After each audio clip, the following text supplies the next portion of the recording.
What's up, Harbor Network family, and those of you who are not a part of the network, but who likewise are eavesdropping on today's conversation. My name is Jamal Williams, and I am the lead pastor of Sojourn Church in Louisville, Kentucky, Midtown specifically, as well as the president of the Harbor Network. And today I have with me Pastor, Bishop, Reverend Byron Cogdell. Pastor Byron is a brother who is just full of Jesus, who lives life to his fullest. I think his shirt sums up who he is in general. And I am really excited for today's conversation that you get to eavesdrop on us talking about Christ's multicultural bride, as well as just church planting. And so, Byron, welcome, brother. Hey, man. I'm glad to be here. Glad to be here. Yeah, we're glad to have you on just to chop it up, and thanks for allowing people to just to eavesdrop on your ministry and how the Lord has called you. Oh yeah. So give me a high view, brother. You've been with Harbor now, I want to say 3 years. Yeah, close to 3 years. It'll be 3 years in August, actually.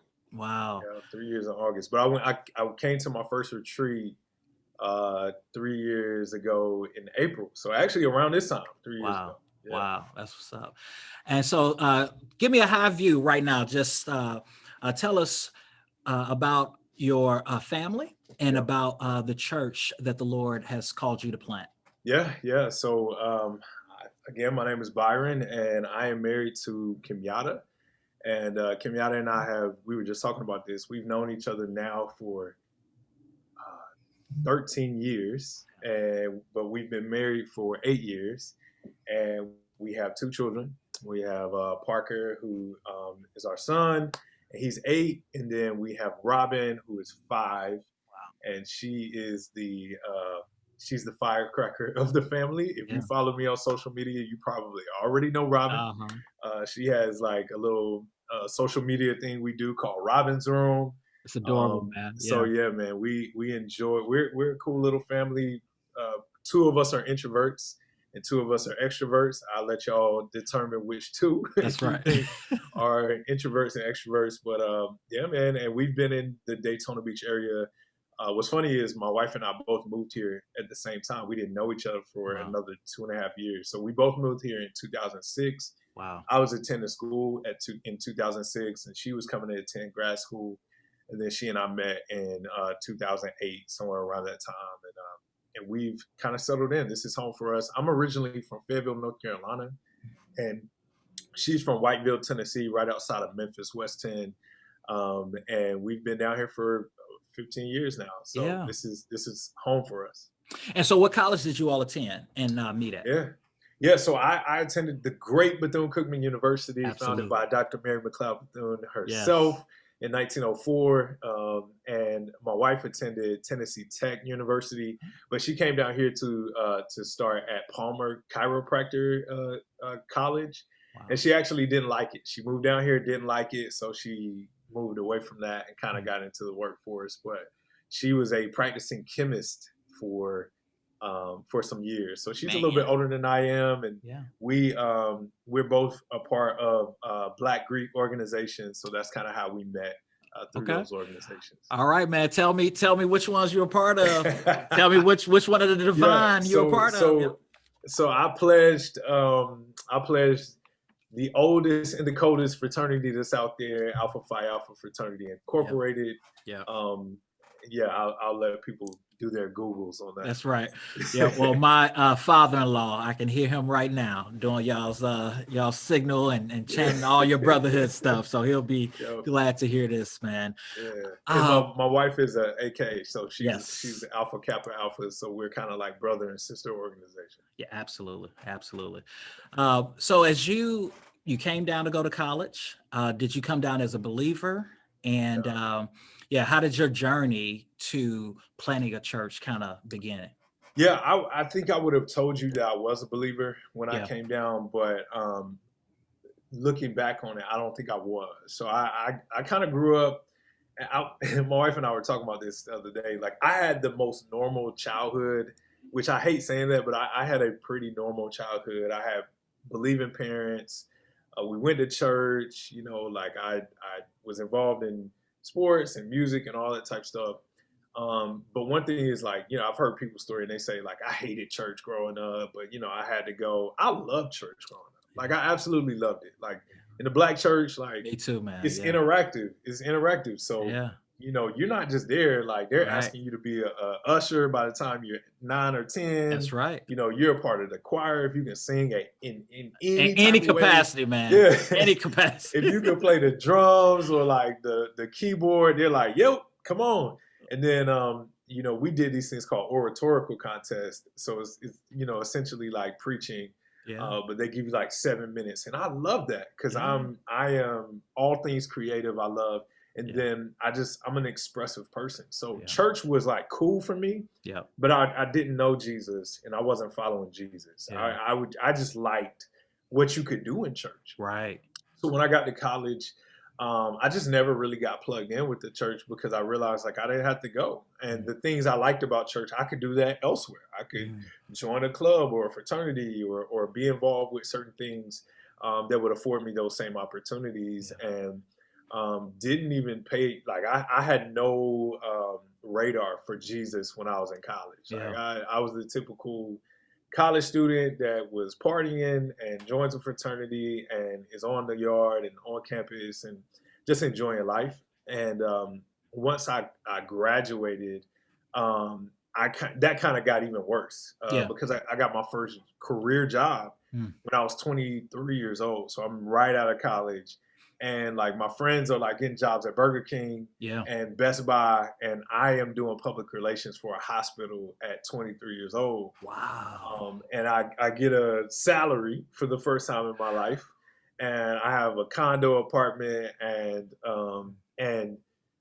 I was furthest from the Lord I've ever been in my life. And I think God used that period to show me, hey, here are all the things that you would have liked to happen in your life, and I'm giving you that, and you're still empty.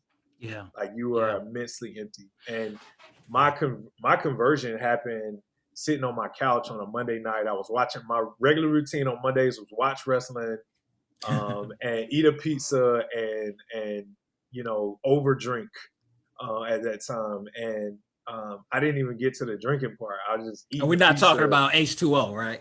No, not H2O at all. Beverages that I don't even touch these days. Right, yeah. But man, it was on my couch, man, at 23 years old that I just felt this immense, like, I didn't hear the Lord speak audibly, but I felt the Lord saying, why are you running from me? And I just went into tears, and I cried and cried and cried for like what I believe 2 hours. I cried for 2 hours, and I accepted Christ on my couch right then and there. I mean, I had heard the stories. I had been in church. People had shared the gospel with me 1,000,000 times over, and I wasn't against it. I just was living my life as one that was wandering. Yes. Yeah. And that moment I said, God, well, I've been trying to do it my way. I commit myself to do it your way. And I accept Jesus in my heart. And that was my prayer. And I fell asleep that night. I took off work for 2 days and I read the Bible. And that Wednesday, I walked into a church and I was like, hey, I think I got saved on Monday. What do I do? Wow. And they were like, praise God. Here's a program. Pass this out to the next 10 people who come in.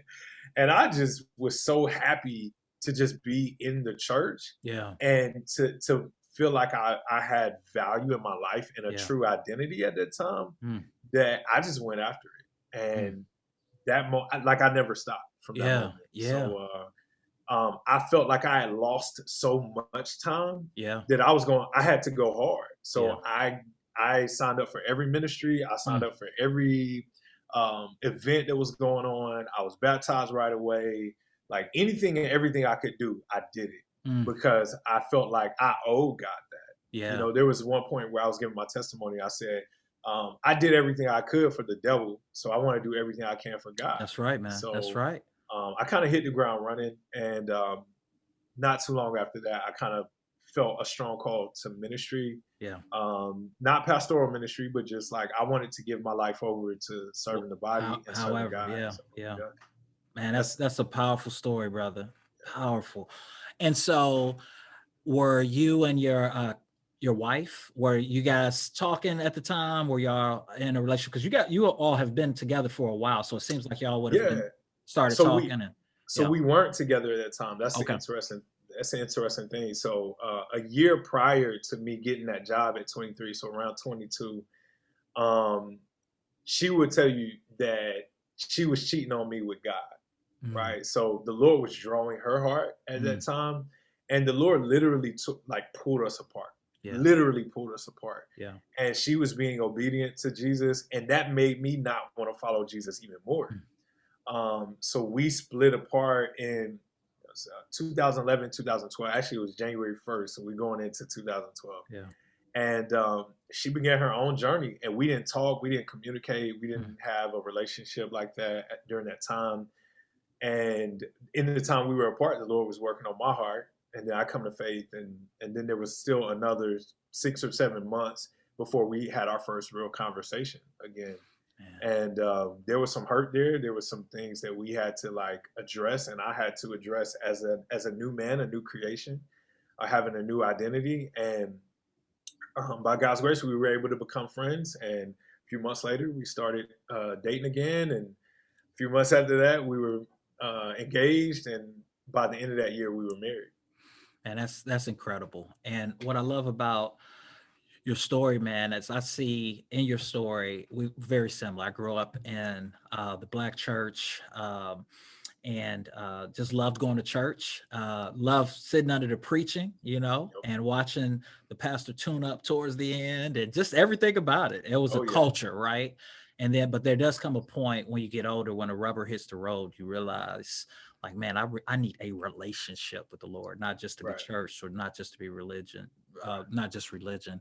And then just hearing about you and your wife and how it sounds like mature and how she's walking with the Lord, and the Lord has to do a work in you Oh to yeah. really be able to just love her well, and even just be mature enough to be with her in many ways. And Yeah, she, same thing with my wife. Yeah, I was just gonna say props to her because she's very much the person who says like, I'm going in the way the Lord is going, and if you're not going in that way, like I have to keep going that way, yeah, right? So like even in our marriage today, like she opposed that, right? mm, Like she'll let me know when I'm not in yeah, the way that the Lord is in, that's and good. she's willing to keep walking even if I stop walking. That's right.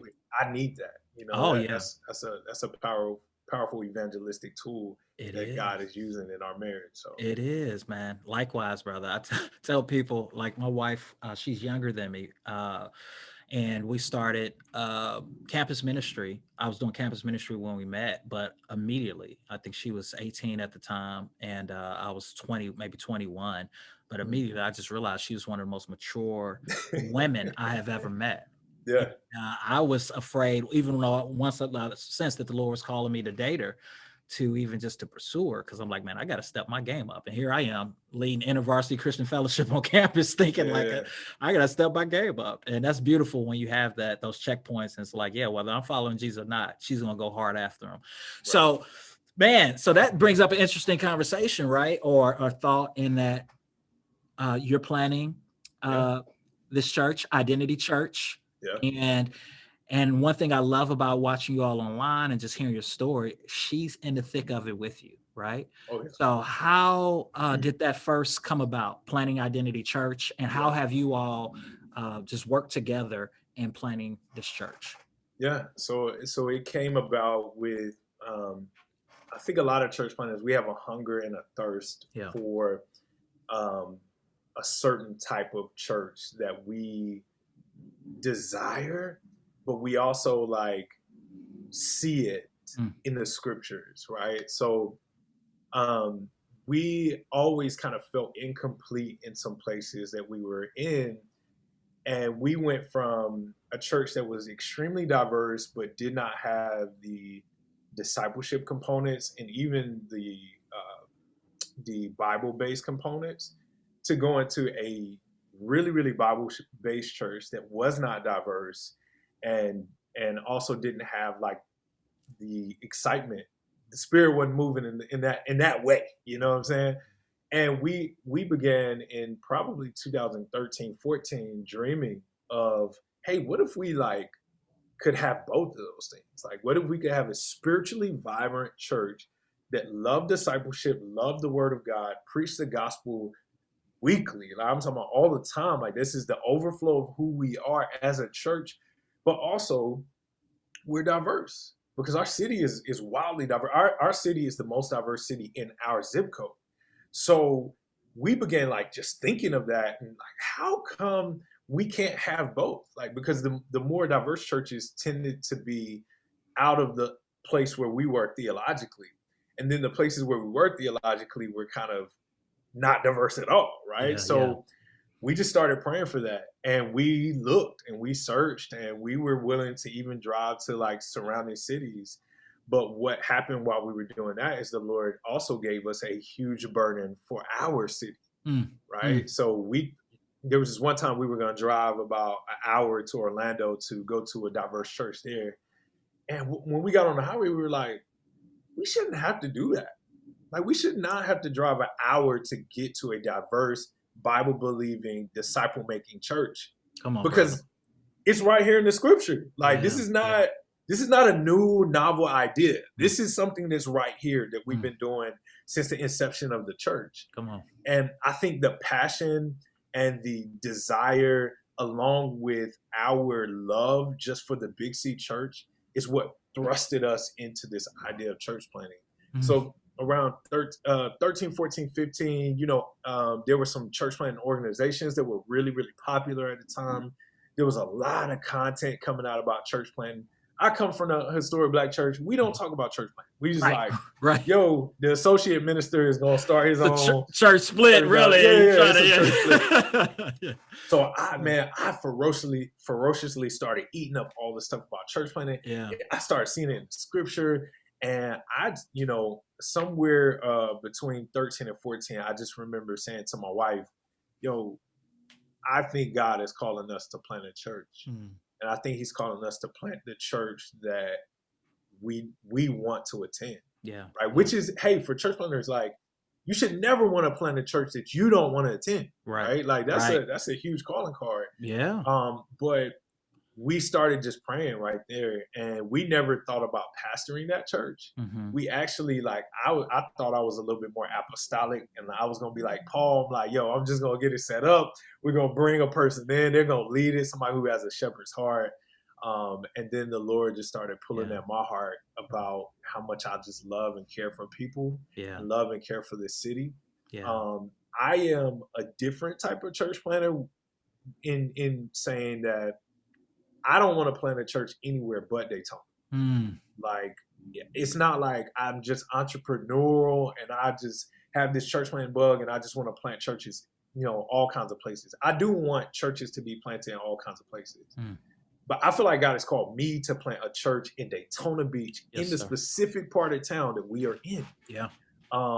So we started following that call. That kind of led me into getting some seminary training. And then I looked for every opportunity there was out there. I called every pastor I could think of. I offered to work for everybody for free. I interviewed with a lot of people, and we were able to find a pastoral residency in Memphis that we got accepted into in 2015. And that kind of helped us get into this space where we can learn a lot more about multi-ethnic churches and how to plant them and lead them and serve them well and reproduce them. And then in 2017, we moved back to Daytona and we started tilling the ground. And that just kind of consisted of us having meals with people, having people over. For Thanksgiving, we did this thing called what we called a leftover party. So the day after Thanksgiving, we just invited a lot of people over and we make like different hors d'oeuvres out of the leftovers. And we just kind of hang out and talk. And that was kind of like the beginning of our ministry. Our beginning of our church planting ministry in Daytona. We had done a lot of ministry before that point, but yeah, that's where we started. And in 2018, we started forming a core team, and that led us into launching in September of 2019. So that's kind of how Identity got its start. Man, that's great. I'm about to ask you, pick your brain on two things. One is just where you are today, and then two, for our last few moments together, I just want to get some wisdom that you've learned from planning multicultural churches and the things that have encouraged you as well as maybe that's discouraged you. But before you do that, we do have people eavesdropping on our conversation. And so one of the things that that you said and that I agreed with and we immediately connected on, right, is this notion of within some Black churches and just the historic Black church, especially in America, church planting is not just a buzzword, right? Mm-hmm. I just want for our listeners that's listening that doesn't know historic Black churches, it's not because the Black church doesn't care about the lost or aren't doing ministry in their neighborhoods, but it's just the way in which the church operates, right? There's a difference with resourcing in Black communities. Right. And so the idea of a pastor sending out another pastor with to plant a church with half his church or 1/4 of his church could be very crippling. Yeah. And so that's just not something traditionally that we've seen happen, and that's not a negative. That's just where it is. So I just wanted people eavesdropping just to understand that Black churches do plant churches, but overall it's more pastors felt the call to ministry. He's going to go and start his own thing, as opposed to maybe the model that most are familiar with. So, Pastor, you talked about identity 2019. Tell me where you all are and what has been some of your biggest moments of encouragement and what has been some of those moments of discouragement. I'll actually start with discouragement because so we launched in September of 19 and we got 5 months of ministry as a church plant before COVID hit. And we live in a mid-sized city that is also a college city. So a lot of our growth that we saw was from college students, and it was from also some older families. So it's kind of a weird combination, like college students and senior citizens. Well, when COVID hit, all of the college students went home, and then all of the older people are the most at risk. So we, our body, our family at the time dwindled down to less than half of what it was when we were running week to week. And we survived, like we were surviving, but we were far from thriving. And much like everybody else, we were kind of testing the water all year in 2020, trying to figure out how to get back into ministry. And in October of last year, we just felt we needed to take a break. And, we were tired, we were unhealthy. Like I was 40 pounds heavier than what I am right now. I was stressed out. My wife was stressed out. And our team was stressed out. So we decided to take a 3-month sabbatical, church-wide sabbatical. And we did that, letting everybody know that we don't know if identity will come out of this. Right. And that was really tough, but we were trusting God. And not too far into that process, the Lord affirmed that we are to continue on, but just in a different way. So 2020 was a discouraging year. But I think I know God used that disruption to give us a greater sense of calling, a greater sense of clarity, and to have us go all in on what He wants us to do from the future. So we literally scrapped everything. We told everybody, hey, you don't have to continue on with us. We are about to start over from square one. If that means I got to go to my next door neighbor and just sit down with him every night and have dinner and share the gospel with him, and he'll be number one on our team. I'll do that, right? By God's grace, He allowed for 16 people to recommit to starting over. So in January of this year, we started over completely. And we are kind of in a core team phase right now. We're redoing core team phase. We're retraining everybody. We are getting back to a place where we can have some level of health, stability, groundedness in our community, while continuing to try to do ministry. We're feeding people. We're trying to put people up into housing, and we are doing Bible studies. We're still engaging with our college students. And as we began this replanting process, my wife is really instrumental in this. And this is all the encouragement piece. She just said, hey, and this goes to Black church planting in a Black community. Yeah. Hey, you can plant a multi-ethnic church in a lot of places, but if you want to plant one in a Black community, what people are looking for is stability. Yes. So the idea of you just running and getting a school or a rec center, that's fine and dandy. Yeah. But for the people who are in that neighborhood, low income or African American or brown neighborhood, Black and brown neighborhoods, what they need most is stability. My wife saw that even when I couldn't see that. Yeah, they like, holler at me when you get a building passed. Exactly. Man, you don't know how many times I've heard. I understand. But